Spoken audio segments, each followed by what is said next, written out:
Pro Group Management. Workers' comp that works for you. This is 7 at 7 from the Las Vegas Review-Journal.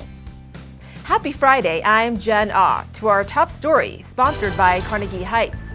It's back to school day this coming Monday, at least for some older students within the Clark County School District. Grades 6, 9, and 12 will be returning for hybrid instruction. Review-Journal's James Schaefer gives us a preview. With the return for some students comes some hesitancy to return at all. Secondary grades are facing an uphill challenge on what to do for things like elective meetings, prom, graduation, end-of-year events, and balancing equal attention to all cohorts. RJ education expert Alex Appleton breaks down that mentality. Families at the Clark County School District have a big decision coming up, which is whether to send their kids back to school full-time. Families told me they had a number of factors in making this decision, most importantly among them safety, the quality of learning, and the limited amount of time left in the school year, which for some families meant that a shift right now just wasn't worth it. For the Las Vegas Review-Journal, I'm James Schaefer.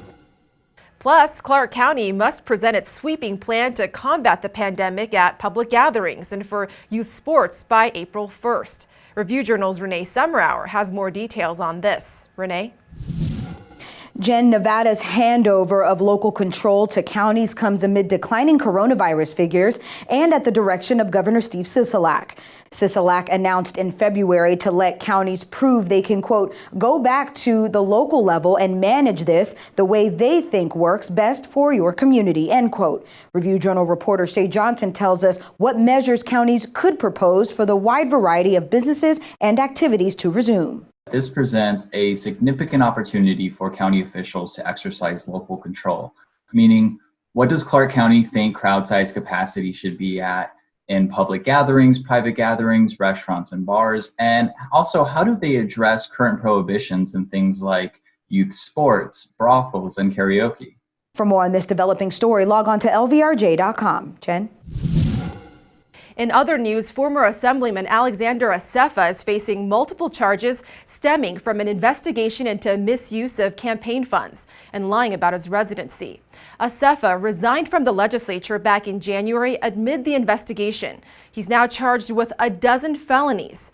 You can see the charges here listed behind me, including theft, perjury, filing falsified documents, as well as 2 misdemeanors for lying about his residency to run for public office. He's set to appear in court on May 17th. Over at UNLV School of Medicine, a big turning point for their first graduating class, finding out where they'll do their residency. It's all part of the National Match Day, which took place with a special ceremony today, the Vice Dean calling it historic for UNLV.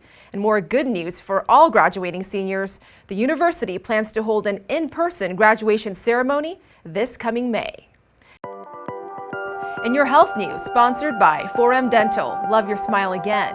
As you may already know, COVID vaccines will be open to a much larger age group with underlying conditions. We're talking 16 to 64-year-olds starting on Monday.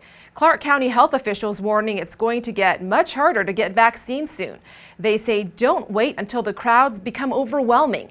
Get vaccinated ASAP, at least before April. Starting on April 5th, vaccines will be open to the general public. Everyone 16 and older. In the sports betting world, it's expected to be one of the biggest weekends here in Vegas. Take a look at this scene from earlier today at Stadium Swim at Circa. You can see the pool is just filled with people excited to watch the tournament. March Madness is always an extremely important event for the entire city, each and every year. And not having it last year, you know, you can understand the financial impact that it had. So to crawl back as we are right now, but we're not totally full strength, but to have it is a shot in the arm, so to speak. Sports, sponsored by Scenic Brewing Company. Hi, I'm Cassie Soto with this sports update. The newest Las Vegas Raiders were made available to the media on Friday. Here's what they had to say about joining the Silver and Black. John Gruden, he definitely told me, you know, I'll fit in perfect with the offense. And, you know, he was definitely excited to have me. And watch the way Derek Carr plays. You know, he plays outstanding ball. You got a lot of defensive talent, defensive linemen that we can just gel together and put, you know, the knowledge that we have as far as playing a run and pass rush that we can kind of turn this thing around and make it real special and get over that hump. Now let's take a look at your weather, sponsored by Las Vegas Paiute Tribal Smoke and Cigar Shop. We had a spike in temps today with highs in the 80s, but moving forward we'll cool back down. Lows tonight sticking around 60 degrees. Looking ahead to the coming days, we'll get a sunny weekend. Saturday highs looking to stay in the low 70s with some strong winds though, and Sunday cooling off to the mid 60s. Early next week, we can expect temps to stay in the same range, mid 60s to low 70s, with plenty of sunshine. In your business news, sponsored by Bank of Nevada, Bank on Accountability. World of Concrete is back offering seminars for those in the masonry and concrete industry. It usually happens earlier in the year, but is now set for June 8th through the 10th. In previous years, this trade show brought thousands of people to Southern Nevada, but it's hard to tell how many will attend this year. Registration begins later this month.